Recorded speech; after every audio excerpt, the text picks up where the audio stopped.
Assalamualaikum warahmatullahi wabarakatuh. Perkenalkan, nama saya David Hiraman Putra.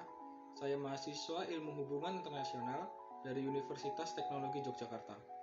Hari ini, saya akan sedikit memaparkan materi tentang aktor-aktor yang ada dalam hubungan internasional. Salah satu esensi dalam ilmu hubungan internasional adalah aktor, yang mana mempunyai peran sangat penting demi terjadinya suatu interaksi antar satu negara dengan negara lainnya. Menurut Henderson, aktor dalam hubungan internasional merupakan individu atau kelompok yang mempunyai tujuan tertentu serta berusaha mencapai tujuan tersebut dengan berkonflik ataupun bekerjasama satu sama lain dalam konteks politik. Untuk dapat disebut sebagai aktor, seseorang atau kelompok setidaknya harus memenuhi 3 kriteria.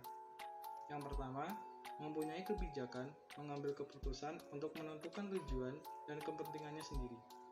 Yang kedua, mampu memobilisasi orang lain dan sumber-sumber materi untuk mencapai tujuan dan kepentingan tersebut. Yang ketiga, serta dapat berpengaruh penting pada hubungan antar negara atau non-negara dalam ruang lingkup global. Yang pertama adalah stage actor.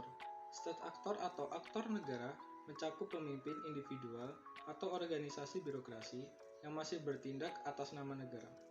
Sebuah negara dapat dikatakan sebagai aktor hubungan internasional apabila negara tersebut terbukti dapat memenuhi keperluan keamanan dan kesejahteraan rakyatnya. Oleh sebab itu, negara dapat disebut sebagai aktor utama dalam hubungan internasional karena kewenangannya yang kuat dan multifungsional untuk mengkontrol segala sesuatu di dalam negara. Selain itu, negara juga mempunyai kontrol administratif seperti mengumpulkan pajak dan memberikan pelayanan kesehatan dan juga pendidikan terhadap masyarakatnya. Yang kedua adalah non-state actor. Non-state actor adalah orang atau kelompok yang mempengaruhi dan terpisah sepenuhnya atau sebagian dari sebuah negara berdaulat.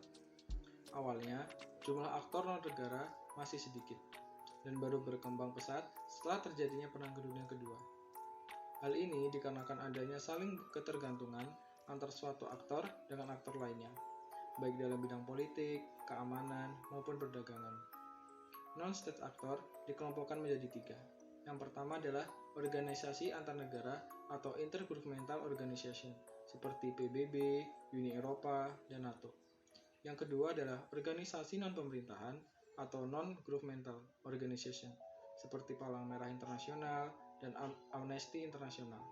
Yang ketiga, perusahaan multinasional atau multinational corporation, seperti Fox, Exxon, dan Netless. Level of analysis atau tingkatan analisis adalah kumpulan pandangan yang menyatukan aktor-aktor dalam hubungan internasional, di mana aktor tersebut terproses terinteraksi dalam hubungan internasional. Dalam hubungan internasional, ada 5 tingkatan analisa yang bisa digunakan dalam menjelaskan sebuah fenomena internasional dalam konsentrasi politik global. Yang pertama adalah perilaku individu. Para analisis yang melakukan analisa hubungan internasional pada tingkat ini beranggapan bahwa fenomena hubungan internasional pada akhirnya adalah akibat dari perilaku individu yang saling berinteraksi di dalamnya. Yang kedua adalah perilaku kelompok. Para analisis berasumsi bahwa individu pada umumnya menyatukan tindakan internasional dalam kelompok. Hubungan internasional sebenarnya adalah hubungan antar berbagai kelompok kecil di berbagai negara. Yang ketiga adalah negara bangsa. Para ilmuwan hubungan internasional yang menekankan tingkat ini berasumsi bahwa semua pembuatan keputusan dimanapun berada pada dasarnya berperilaku sama apabila menghadapi situasi yang sama. Yang keempat adalah kelompok negara-negara.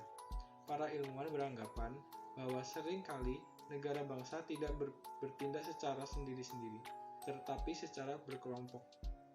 Yang kelima, sistem internasional. Pada tingkatan analisis ini, berpendapat bahwa bangsa-bangsa di dunia ini dan interaksi di antara mereka merupakan suatu sistem. struktur sistem itu, dan perubahan-perubahan yang telah dialaminya selama ini telah menentukan perilaku aktor-aktor hubungan internasional yang terlibat di dalamnya. Sekian pemaparan materi tentang aktor-aktor hubungan internasional dari saya. Jika ada lebih dan kurangnya mohon maaf. Wassalamualaikum warahmatullahi wabarakatuh.